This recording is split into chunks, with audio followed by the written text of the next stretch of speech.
Morning, everybody. Welcome to our episode 3 of our popular DIH Talks. Today, a bit of a special webinar because actually it's a series of webinars. But before starting on the content and the topic, just to introduce myself, my name is Joe Clements. I'm since nearly 2 years now here at the Digital Innovation Hub that is operated under Luxinnovation. And we are basically supporting the ecosystem of manufacturing and all the different actors that we have in that community on their digital transformation, Industry 4.0 topics, and things like that. Just because we are really proud to welcome nearly 100 people today in this webinar, and maybe some of you are new and have never seen this platform that we use. Just a quick update on what functionality we have here. First of all, just be reminded that this webinar is recorded and it will be available via this community platform, but also via our Luxinnovation YouTube channel. Then if you like to chat to all the attendees, feel free to do so under the discussion button that you find on the upper right-hand side.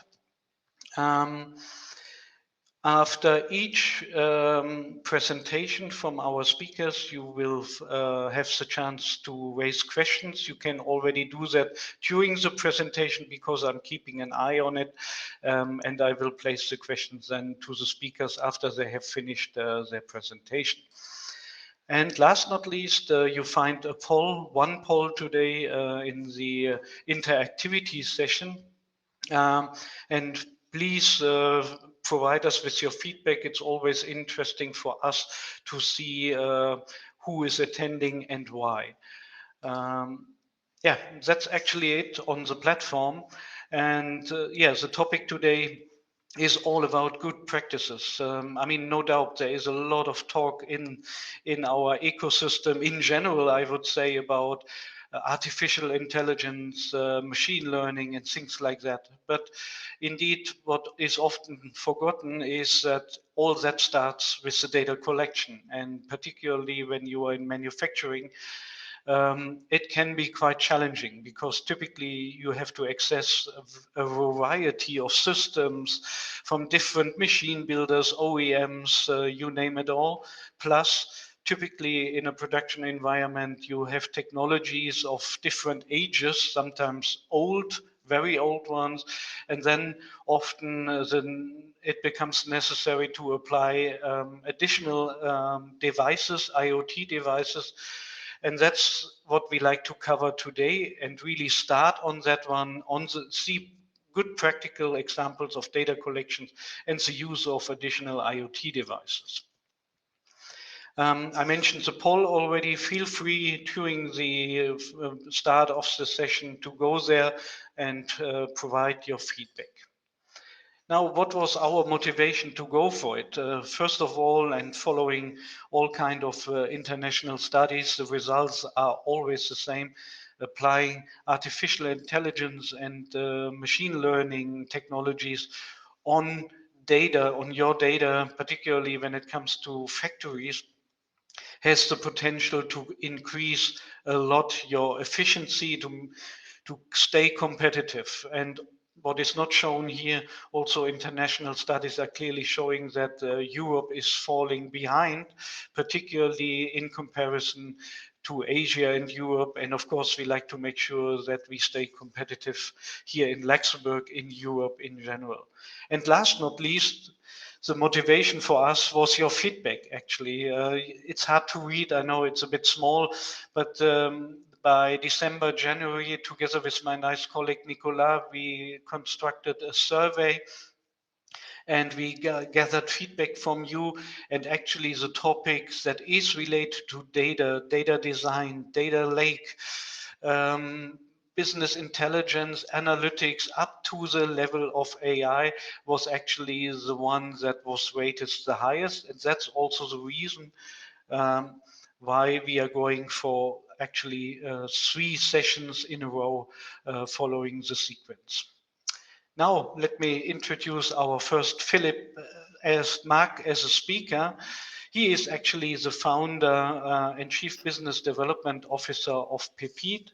Pepite was founded in 2002, and I can really see that when I saw the DNA of Philip, he is an engineer, that's the full DNA, and he is working in that environment on engineering and particularly innovation using AI technologies right from the beginning. So we can really say here that Pepite and Philip and the team was truly an early adapter in the market since Pepite was founded.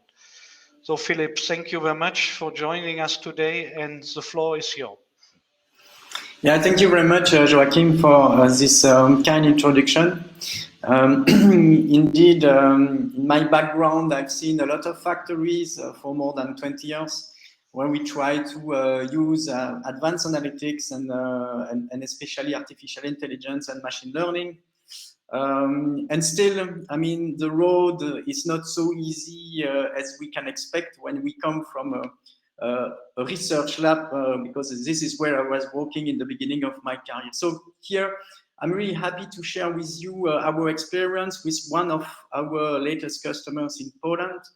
And when they contacted us, they were really motivated by all these digital technologies because they have 2 waste management plants in Poland. So they are collecting waste from municipalities, and they wanted really to improve the way the process was sorting the waste that you produce on a daily basis, so that they could provide a more positive impact to recycling efficiency of the waste sorting plant.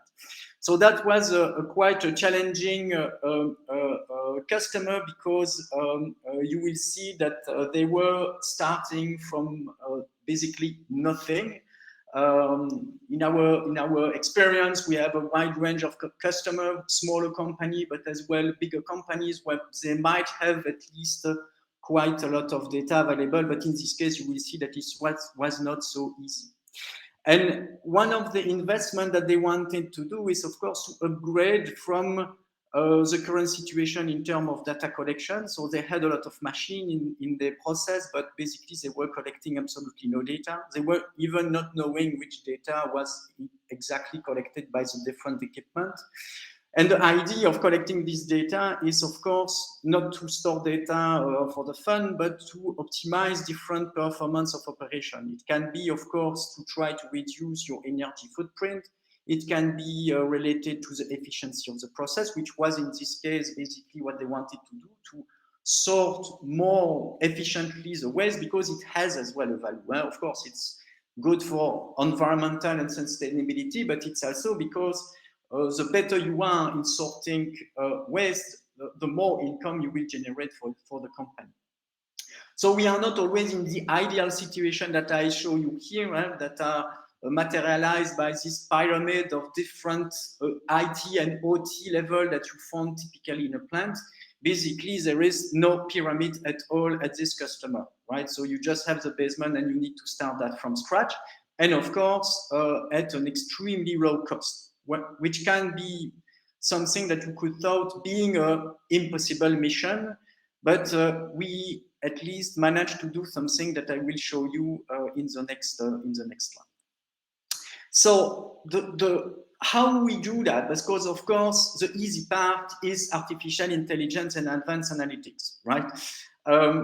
I think that when you get there, you have already paved the way of a lot of possibilities, but before getting there, I mean, the path can be quite long. So from our experience, we have as well developed a methodology, and the first step of this methodology is to first understand where you are. And where you are mean, where do you collect the data? Are you collecting the data? Do you already use this data? And what is really the situation on the floor? So what is basically the process that you want to improve? So that's very important, because you collect the data to improve key performance indicator on the shop floor. So in this case, when you look at the process, well, they had a nice flow chart of the different process and the different equipment. So you see that you have trucks that are monitored, you have some equipment that are disconnected. So you have basically no network where the equipment can be connected. It's just a lot of manual operation that are in this kind of factories. So you see that it's not so obvious to implement data analytics or to implement advanced analytics in this kind of situation where you do not even monitor the performance in real time. And that's the main goal, is to do that. So the first step when we do the business understanding is to understand as well what is the current digital situation, and we have developed a tool that can calculate basically the maturity of a factory depending on the different function of related to the data that are really essential to close the loop. So collect the data, use the data, analyze the data, and then bring some insight from this historical data so that you can continuously improve the process. Well, the situation is not bright with this customer, everything is red. So is it something impossible to solve? Well, not really, but you need to start with the right pace, and you need to start at the right step so that the customer can really improve the situation from, I would say, a digital greenfield to something that starts to be really real-time performance management. Right? So for this reason, the first thing that we have to do is to maybe start to include some sensor. And one of the things that we realized is that they wanted to look at energy monitoring, and the only energy monitoring that they had is basically the monthly invoice. And I can tell you that there are a lot of customers that are in the same situation. So what to do? Well, there are some nice sensors that are existing, and this is what we did. So we included, I think that it was 5 or 6 sensors that are measuring at each critical equipment the power consumption. But not only the power consumption, we take as well advantage of this measurement to measure the power quality. So class power factor, harmonics. Why that? Of course, energy is important, but if you take this advantage of energy to look at the future and say that, maybe if I look at harmonics or if I look at the power factor, maybe I can detect anomalies on my process as well. So it's not only about looking at energy consumption, but it's also to look at all the parameters or all the features included in the energy monitoring that can be useful for other problems that you might face in the future as well. So that's also a very important aspect when you upgrade connectivity. And when you upgrade sensing, it's also to think about what I am going to do with this and what could be the problem that I could solve. And of course, you need a bit of experience to understand what you could do in terms of optimizing operation and maintenance with this sensor data. So here, it's an example of sensor that you can find on the market and that are pretty cheap, in fact. So we are not talking about thousands of euros to put this kind of system in place. Then, of course, you have the other problem. That's good to measure things, but then you need to collect all this data. So what we did, basically, we installed as well some infrastructure. And unfortunately, no network, nothing physical really to collect the data. So what we did, so that it could be at least done at a cheaper cost, we installed a wireless network so that we can connect all the equipment together.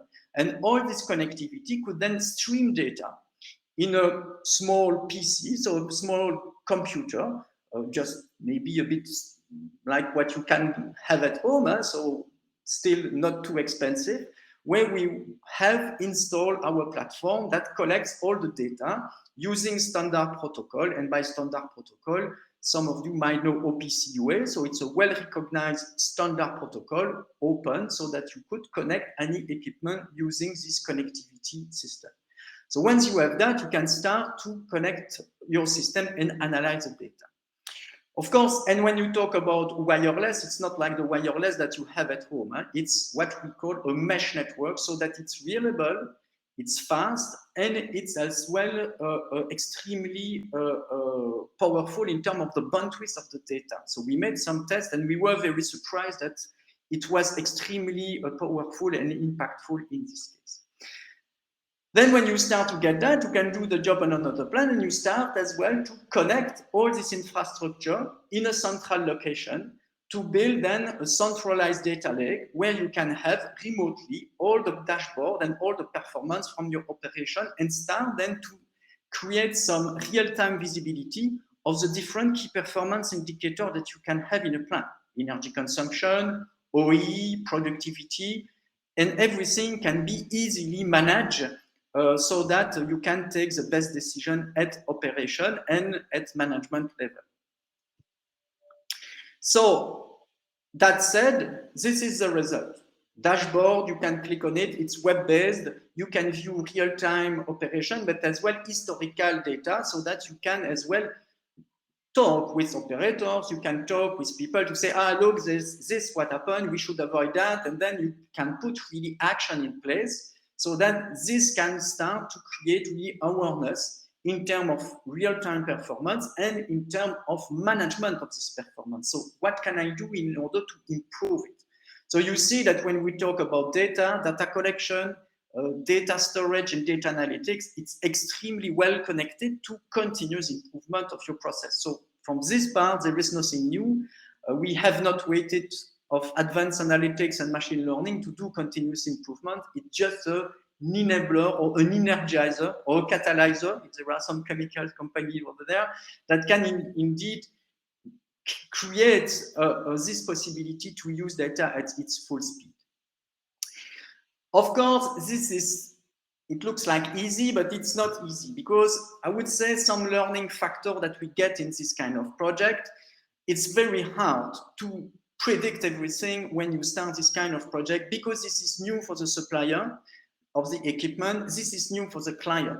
So it can be challenging from a resource perspective. How many resources does the customer need? How many resources will we need in this project? So there is a kind of risk factor that we need really to analyze. And of course, this will be as well your experience that will tell you what is the complexity of such projects, so that you achieve this with the proper goal and with the proper result. I would say that as well, what is really challenging is that there is a diversity of equipment available, and that's also very important to understand what are these different equipment, and managing all stakeholders is a critical aspect in this case as well. So I think that having the management that look at the long-term vision of what could be done with that is very important as well. Because if the management is not convinced that this can create value, then at the first difficulty, then the system will, not the system, but the project might be stopped, or you will have then an unexpected condition that will, in fact, stop the project. So it's very important to use experience and to use all information available, so that you can implement a project like that extremely efficiently. So at the end, it's not really a question of technology. I think that a lot of things can be done today. As always, when we are all engineers, things are easy from a technical point of view. So only factor that is sometimes, I would say, a roadblock is the human factor. Because, I mean, if you don't have people convinced, if you don't have the right resource, if you don't have the right capability of people, then it will be pretty hard to progress in this kind of project. That's the reason why the first objective is not to apply artificial intelligence. The first thing is to be sure that we are collecting right data at the right pace, and that we train people step by step. So we cannot, I would say, dance faster than the music in this case. So we need really to be aware of that when we start some project with the customers. Thanks, so Philippe. I think that's it. Thanks, Philip. Very interesting. Also, the customer case I personally find very interesting, I have to say.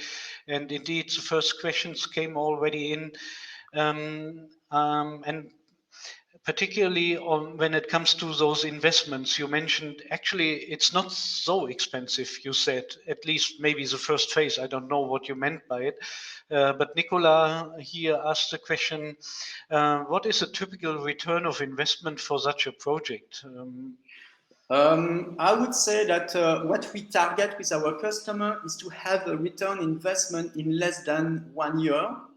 Of course, when we have to start with a full digitalization, like connectivity and things like that, I would say that you would need probably 2 years for return of investment in this case, direct return of investment, because there is indirect return on investment that might be difficult to assess. Is people will lose less time in problem solving, in collecting the data, in looking at the performance. So you have a positive impact in terms of the organization. So if you count not only the impact of the technical key performance indicator, but more on the way people are working and are not wasting their time, I'm sure that it's much faster than 2 years in this case. Okay, interesting. And here you mentioned the human factor, which plays indeed a huge role. Actually, this is one of our learning, building up the DIH, that the technology in most cases is there. It's the human factor that counts. And Yeah. Sri is asking a question, what are the typical skills the employees should have in order to go in such a project, as you described it? Yes, we try to minimize the capability of the skills of the people, but at least what we would need to have is typically a process engineer that would be leading this initiative, right? We do not really need people that are expert in automation or other people like that on the customer side, because most of the time these are third-party suppliers that are really doing that. So in this project, for example, we used an automation expert external to the company to do the job of installing everything. And then, of course, you need to train a bit, I mean, the process engineer and the management on how can we interpret the dashboard or even build by themselves the dashboard or the reports. But this is a question that can be easily addressed. We don't need a data scientist, or we don't need an expert in artificial intelligence so far to really use these tools. What we try to do is to have something that can be used with the skill set available in the plant. Okay, which is a bit in line with the setup of our webinars, just to say that, because before you hit the necessity of AI, you win already a lot. That's what you typically see. Yeah, I would say that I mean, the AI and advanced analytics are most of the time the extra miles. Okay, interesting. And one personal question from my side, in the case you have shown, energy management was the driving factor at the beginning. Was that the only motivation why you got in contact with that company, or they had already a broader picture in their mind? Well, initially, of course, energy was an important factor, but what they wanted basically is to improve the efficiency of the sorting, so that they wanted to be sure that they could correlate what the truck were bringing into the plant with what was sorted. Because of course, when you have this sorting plant, at the end, what you want to do is to avoid to put that under the earth, because what they are doing is some ways that they cannot sort. They are putting that in the earth in holes, and then they covering. But they have to pay to do that, right? So what they want to do is to avoid to take this waste and put them back and hide it in earth. What they want is to create value of it. So it was the main motivation of this, right? After that, energy is of course very important, but it was not the main goal initially. Okay. The thing is that you cannot disconnect all problem. Everything is connected at the end. So that's why you cannot separate energy maintenance and throughput and efficiency. You need to focus on what is really the most critical factor, and it depends a lot of things, right? Okay, Philip, thank you very much. That was a very interesting showcase, I have to say. Thanks for answering also the questions. And thanks again for disclosing the insights into the project you had here. Thank you very much. Yeah, thank you very much for giving us the opportunities and customer to show what they did. Okay, then we continue. So just to give the results from the questionnaire, 1/5 of the registered participants have answered. 50% are actually looking for update on related technologies and trends. And then it's more or less equally distributed on the other points up to the moment that not using anything yet, just interested in the topic. Thank you very much for your answers on that one. That leads to the next speaker, which is actually Jeremy Robert from JB. He is a digital technology specialist at JB since 3 years, and actually he started his career as a technology researcher at the University of Lorraine, and then continuing the career at the University of Luxembourg before he joined JB. He is quite specialized in communication and even has experience in the space industry. So Jeremy, welcome on board.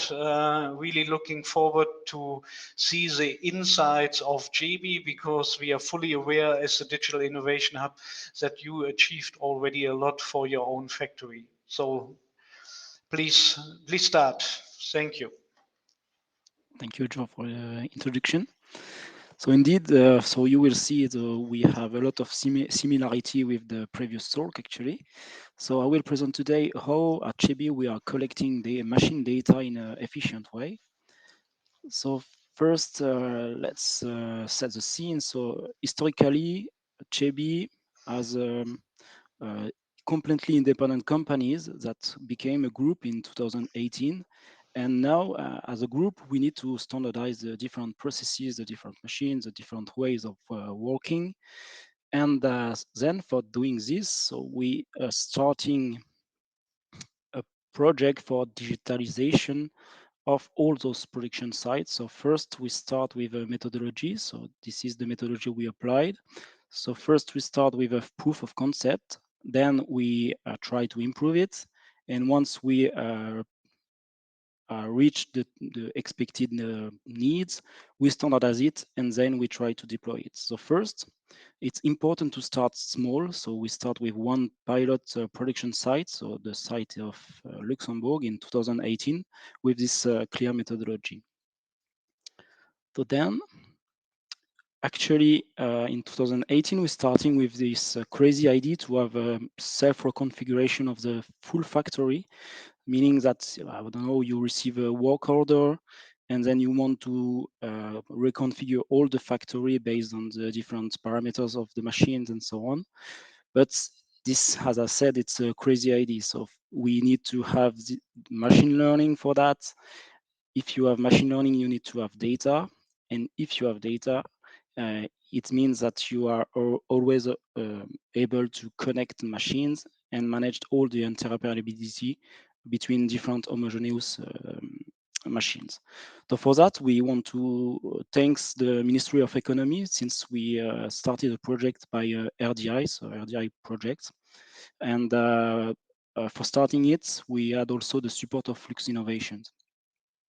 So this project, we have two different partners. So Data Things, that was at the time a startup on machine analytics, and the SNT. I was at the SNT at that time, actually. So we started a project at SNT and then joined, as Joe said, 3 years ago, JB, for continuing this project. So we apply a bottom-up approach. So today I will focus on the machine data collection. So as I said, we need to start with a simple use case. So we take Luxembourg as a pilot, and then in that production site, we select only one pilot line. On this pilot line, we ask a different question. Is what is the type and the brand of the PLC on these machines? Which protocols are available for collecting data? Is there any standardized variables on these controllers? And which variables can be collected? And then we build the prototypes. So in practice, we found that it was an home run PLC with FINS UDP protocols. And on this machine, actually, we had a first list of standardized variables that was used for the HMI purposes, basically. So it was mainly good and bad parts, variables, alarms, and so on. So it's really important at this stage to well analyze and define what is your process automation strengths. So the goal is not to reinvent the wheel, but to build on what you have. So the main objective of this proof of concept was to make the machine ready to connect to any application with the standard OPC UA. So it was also mentioned by Philippe. This is a really important protocol in the industry. Then, based on this list of variables that we need to collect, so we would first develop our own software component. So first, a component that is able to collect the data from the PLC and to export them into an OPC UA server. So all of these components, we develop it in-house based on open source libraries. So why open source libraries is because the community is really reactive when you have some bugs. And you may know that bugs is also part of the game. Even if you had buy a turnkey solution, you will have some bugs. So don't be afraid about it. And it's normal in the development phase. Then, once the first proof of concept was done, we tried to improve by adding, so transforming the data we have on the machine into information. So we did it by adding some metadata in the OPC UA server. So for instance, here we have a real case where we describe the structure of the physical, let's say the hierarchical structure of the physical machines. So you have the machines and different stations, and for each station you have different variables. On each variables, you can add the validity of the values given by the variables. So you can put the range, you can put also the units, and you can also have description in different languages. So that's the way we transform the data into information. So once we improve, so we extend it to other use cases. So we develop different software components, and then it's at this stage we are able to make easier the integration to other new use cases. So I can give you just an example. So in the last months, we are receiving a new machines that was not designed for being connected with a machine we have on site. And thanks to the Chebi toolbox, we were able to make communicating this machine together and without redesigning a specific interface with the manufacturer. So basically, it's just, let's say, assembling the puzzle by configuration. Then once we reach the targets, let's say, a good proof of concept, we try to standardize it with integrating it into industrial device. So for that, we selected one hardware. So it's based on the industrial Raspberry Pi, where we have developed a custom operating system where we integrate security and make easily the operational phase. So this is basically the overall architecture we have today. So we have at the automation level different proprietary protocols that are used by the machines. We try to make homogeneous the different variables of the different controllers.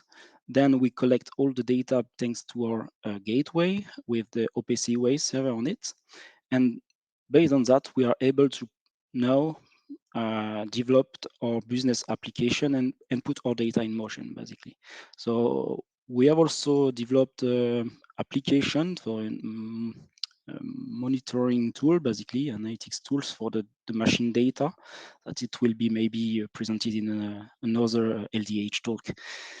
So basically, even if we would like to achieve a plug and play architecture, it's not really the case at this moment, since we still need to make more standard or Industry 4.0 interface into the PLC, because in the different sites, they have different ways to program the controllers, and then they don't have the same way to present the different data in it.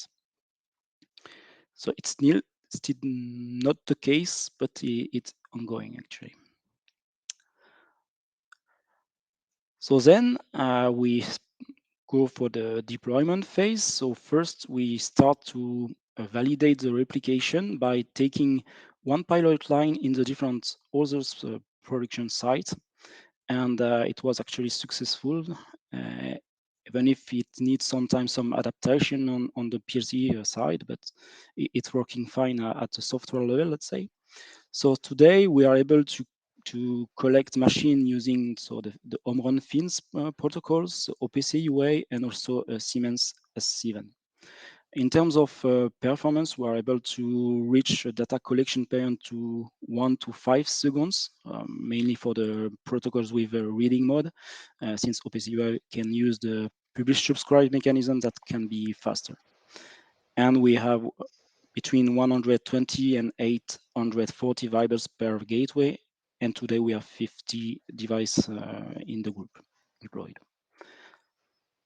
So finally, I think we have quite the same lessons learned with the previous presentation actually. So it's really important to well specify the needs at the beginning of the project and try to be exhaustive as much as possible.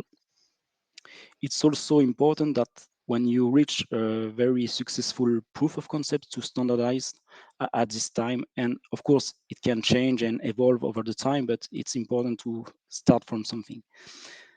And then to be quite plug and play, I would say it's important to identify the tasks that can be automated.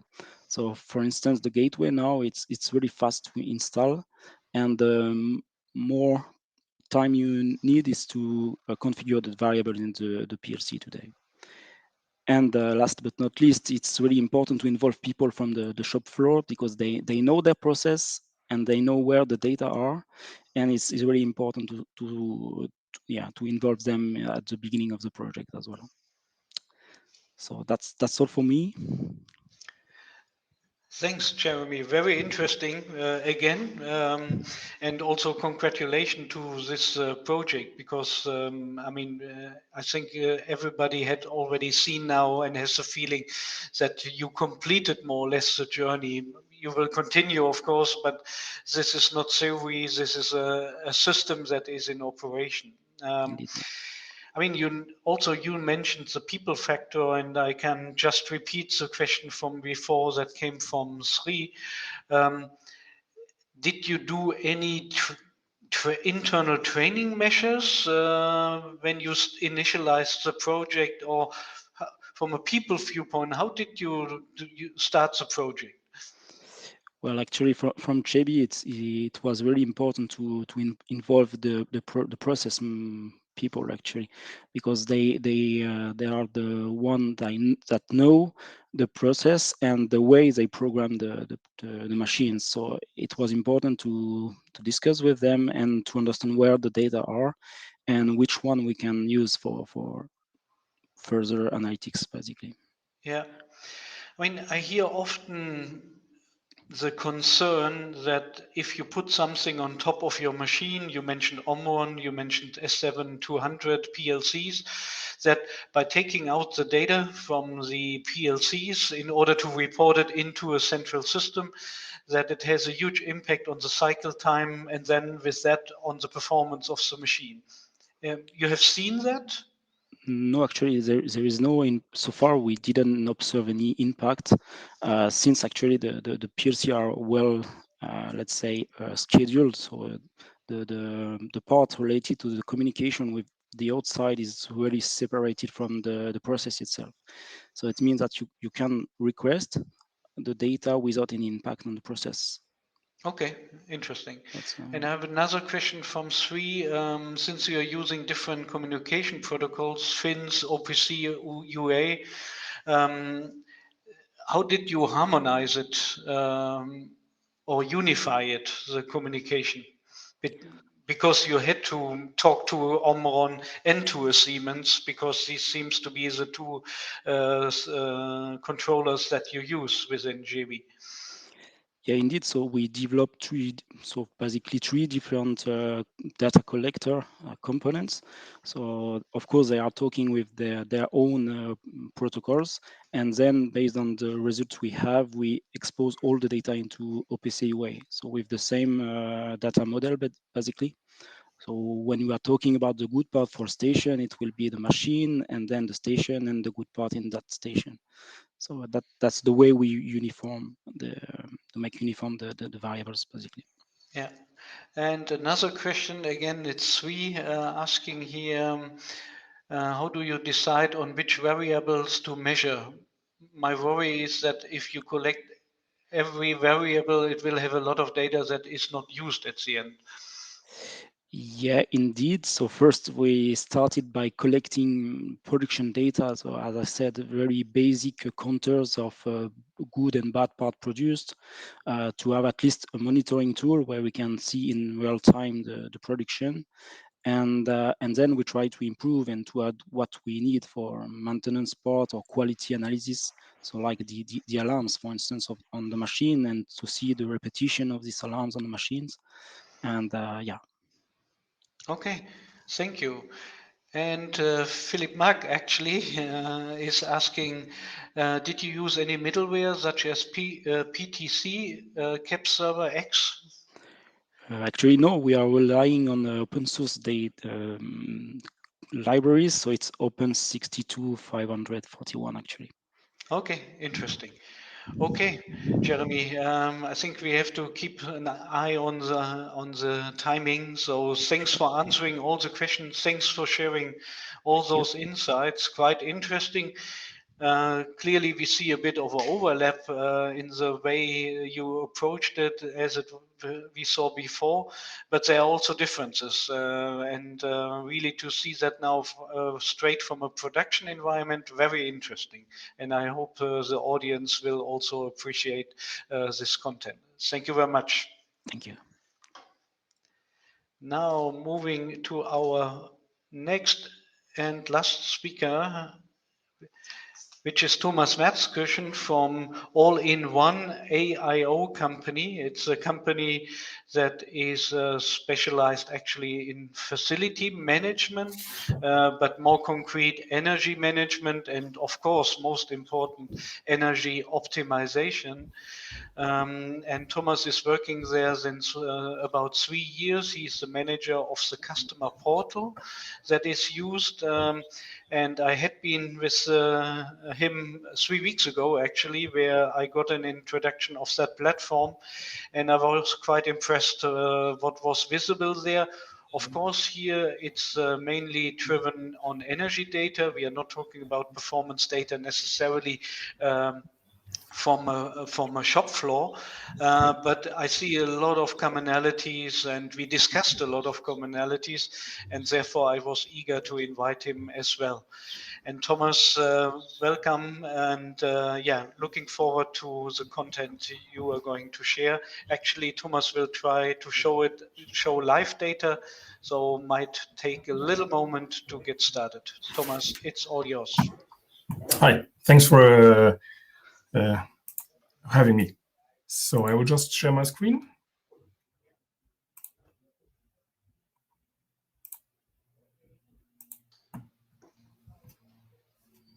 Yeah, it takes a bit as expected, but let's see. Yes. It's coming. Yeah. You should see it. So what we are doing actually is we are technical monitoring and energy monitoring big buildings here in Luxembourg, most likely big supermarket chains and also big office buildings. So therefore we have the BMS system installed at the client's place, which then transmit all the data to a cloud, which is in Switzerland. And then we can use all that collect data to do our technical monitoring. Also use them to make calculations in our portal to make then the proper energy monitoring. That is very interesting. If we take, for example, also digital inputs, like, for example, when is a pump turning, which, how many percentage of the valve is used. So we can also use that for doing calculations. And then we just transmit the data, and we clocked it in AMEF default, which means every 50 minutes. So that's to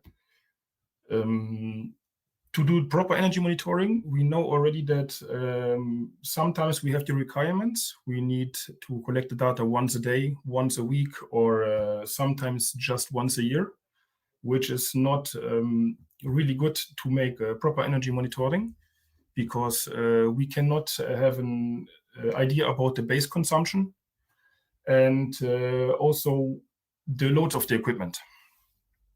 So I will show you something. For example, this shows us the cake shows us more or less that this building is mainly produced by electrical power. We have a little gap just for the natural gas. And so the AC system is also driven by electric power, but in this case separately. So we can see that. So this one, for example, is chart about heating producing, which actually can see that on Sunday we are going into the standby mode that we can see here, that over the night we are consuming or producing nearly nothing.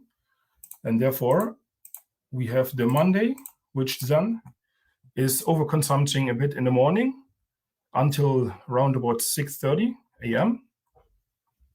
And still we are able to save some energy because we are saving more energy this Sunday than we overconsume on Monday. Also, we see on that graph that at morning at around 9:30, we already start to use the sun energy to heat up the building. So the consumption of the energy goes down, and after 6:30 in the evening, it comes back up, and we have to we take back the energy load. Then I show the next graph. That is giving us an example of the heat production comparing 2 years. If we want to do proper comparison, we really need also to take the outside temperature in that calculation. So that means we have we call it degré jour en français, or Heizgrad-Tage. That is actually the calculation of the heat consumption, the base, which gives us an idea how many need of heating energy we need per day. So then if we look, for example, then in April, and we compare 2019 to 2020, just skip that out, then we see that in April, for example, is the best. We see that we consumed a bit less energy than the year before, but in comparison with outside temperature, it shows us that the efficiency was not as good as the year before. This is, the higher the line is, the less efficient it is running. In that case, we have unclear data, which shows us in the summer, this high bar, that says that we had very low consumption and also very low need of heating energy. Then this bar is actually not really giving an example, but we leave it inside also to explain to the client that we have uncleaned proper data. So then in terms of the heat consumption, it is very important to localize where the most energy is consumed. So we have to concentrate on that equipment. and not waste too much time on the lower priority installation in terms of energy efficiency. Then we can see that the floors is consuming the most because we just give them base temperature in the building, and then the floors with the offices is where the people want the comfort temperature, and we have to raise actually, or in summer decrease the temperature a bit more to have still that comfort. So then we see that the commercial ventilation system is the most consuming of the ventilation systems. And also here the floors, we can see that first, fourth, and third floor are consuming the most. That is where we can then take action and try to optimize. The same we saw already with the heating production. In terms of the outside temperature, we also take in the calculation. We can also do with the AC system. Then we just turn around the formula and ask how much need we have in terms of cooling efficiency. Here we have the global overview that we see this building is actually a very new building. It's very good isolated, but we have a big glass surface that we can see also in the graph that we need more cooling energy to cool it down in summer than heating energy to avoid to get the temperature in winter time. Also, we can split it with the Keek chart and see which machine is producing how much energy in terms of cold water, and also the free cooling, which is used in this installation. The same again with the ventilation systems, which one is consuming the most, and also the floors. Here also separately. Then we have also the comparison over the years, which we can see that we actually stopped we have a core temperature, concrete core charging. That means we can charge it in some winter with warm water and in summer with cold water to give a base temperature in the building.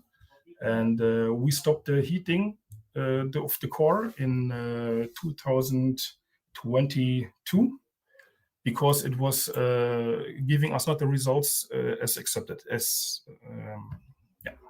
wished. So we are just using it in summer to cool down the building, and we are not needing it in winter to heat it up, actually. Then we see the electric consumption. For example, it dropped massively this year.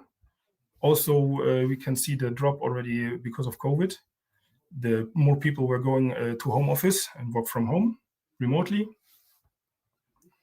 And also the same with the floors. The -4 is the technical installation where all the ventilation system is installed and all the equipment for the technique for the building.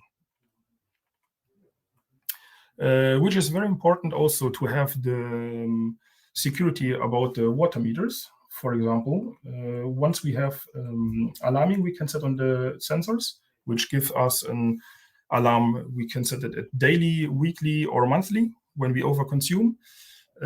Also important is for the water meters, we have a special security. If we consume a very high amount within 15 minutes, it directly gives an alarm, an indicator for a broken water line, for example. So then the water consumption, we can see that was the same graph which I showed before. It's also very important to know then in this graph that the water consumption drops down to 0 in night. So that's actually good to have the overview of the base consumption, and if there's no leakage, for example, the toilet flush which is still dripping, something like that. So yes, we can already save a lot of energy and money in this security. Then also when we have, for example, the electric meters, we can have already an indicator if there is some worn-out bearings, for example, in the motor, then the consumption will rise, and we can check and intervene in advance before it having the total failure of the machine. Okay, Thomas, very interesting. And what I see is clearly, I mean, when you think about facility management first time, you think about electricity, but particularly the water example I find also quite interesting here. Also detecting leakages, which is at the end, I mean, cost avoidance for nothing. Absolute. Yeah. Absolute. But you have to measure in a certain granularity and regularly, in fact. Exactly. Yeah. That's why we need the 50 minutes data to really have the the base consumption and the base load we can have an inside view here. Yeah. In your case, I'd like to start with the question that was initially raised by Nicolas. You have, I mean, the customers that started the journey with you on their buildings at the end. Do you have any idea what the return of investment was for what they had to spend in order to build the platform, to build the connectivity? Pay you at the end for all your services and what they got back? I can tell you that we could actually achieve around 10% of energy saving just to have a proper technical monitoring and control it with the energy monitoring without any lack of comfort temperature for the clients. Very interesting. And one example you have shown, which is also, I mean, that shows again, data is important, but also the correct interpretation of data. Absolutely. Is, if I understood it correctly, on the heating, you are putting into your calculations, into your algorithms, the outside temperature in order to make the true optimization results, if there are any, visible, correct? Exactly. Okay. That will automatically compensate already in that formula, so that's better visible for the client itself, because with numbers and graphics and everything, if he has to combine itself, it's better to see it on first sight, the real difference between real consumption and real efficiency. Okay. Were there any big surprises in this kind of projects when you started them? I mean, Actually, let's say the aircon starting at the time where you were heating up or something like that. We have that from time to time, that clients have then installation from different companies. One is doing the heating system, the other one is doing the AC system, and they are not communicating with each other. And then we have the problems that heating is on full power, AC also, and they say, oh yes, it's very comfortable. And they could shut it off both of that and have the same comfort. Okay. So we see that quite often, and then we can inform the client and say, have a look with your company. They have to check the maintenance, if everything is proper, and yes. Okay. In this case, I think it was 4 or even 5 years, correct? What we saw here in this example. Yep. Would you in your case, you also took the data from the specific controllers that are typically used in buildings. Did you also add or had to add additional measuring devices in those projects as well, or is it everything is coming from the existing controllers? Actually, we can, this which we have here, most buildings we have an BMS system installed at the client's place. But we also can collect data with the most of the protocols available, Modbus, Mbus, even LoRa, and we can even push data from API. But normally, if we have a new installation and there's no meter installed, then we install the meters for the heat consumption, the cold water consumption, and electric meters. And we also have the possibility to now get the information from the P1 smart meters, which is now installed and standard in Luxembourg in the private households. And then we can collect the data from the BMS system, also from the meters, and then combine them even together to have the best results possible. Okay. What would be your final recommendation to the audience listening to you when it comes to facility management? What would you say? The best would be that, how we say in German, to pick ourselves by our own nose and try to really change something instead of just try to meet the requirements. Yes. Okay. Thank you very much, Thomas, for those insights. Very interesting and very convincing. Also seeing the results in this specific example that you have shared, and also thanks for showing live data, which is, of course, usually a bit more of a stress factor when you have to present in a live mode. Thank you very much, Thomas. Very much. Thank you for having me. Okay, now we come to our last 5 minutes of today. Sorry, we are a bit overshooting, but should not be a problem. But first of all, thanks again to our 3 speakers of today. I can only say for myself, very interesting insights, exactly what we were hoping to share and see when it comes to the initial starting point of a data project, which is the collection and how to transport data into a central system. So thank you, Philip, Jeremy, and Thomas for being with us today. Just to remind again, this DIH talk and this specific topic now is really built into a series. The next one will be in July 14. It will be moderated by my nice colleague Nicolas. And this will be on the analytical part of the data. And then finally, after the summer break in September, we will have another session where we get to the level of AI. One other thing I like to mention as well, maybe most of you know our initiative on DIH on tour, where we are coming actually with this bus that you see here on the picture into selected zone industrials, and normally the bus will be parked at one of the hosting companies that has reached a certain maturity or has interesting project in the context of digital transformation or industry 4.0 to share.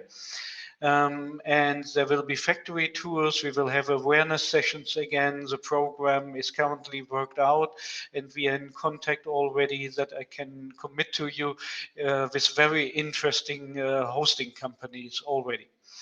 And you can help us indeed on the planning side, at least for the dates or finding out your general interest to join our DIH on tour again. You find the pre-registration already on our web page. It's very interesting for us to be good on the logistics side, knowing upfront with how many people we should count our program. This said, it's even more important for something we are going to do first time. It's a special tour. It's again a result of the feedback we have received.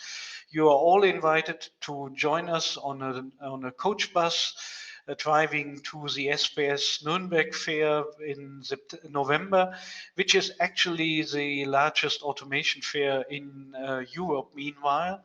Since this is a bit of a ride, we will stay overnight, and we got an invitation from Siemens to visit their very famous digital factory in Hamburg, where the PLCs are produced. And also here, in case you're interested to join us, please go ahead, do a pre-registration, because we have to know how big our bus has to be. And it will be a coach bus, just to say that, not the yellow bus. It will be a nice travel bus that will get us to Nuremberg and back. That's it for today. Thanks for joining us again. I wish you a great weekend, and I really hope to see you again in the next session on this topic in July. Thank you very much. Bon weekend.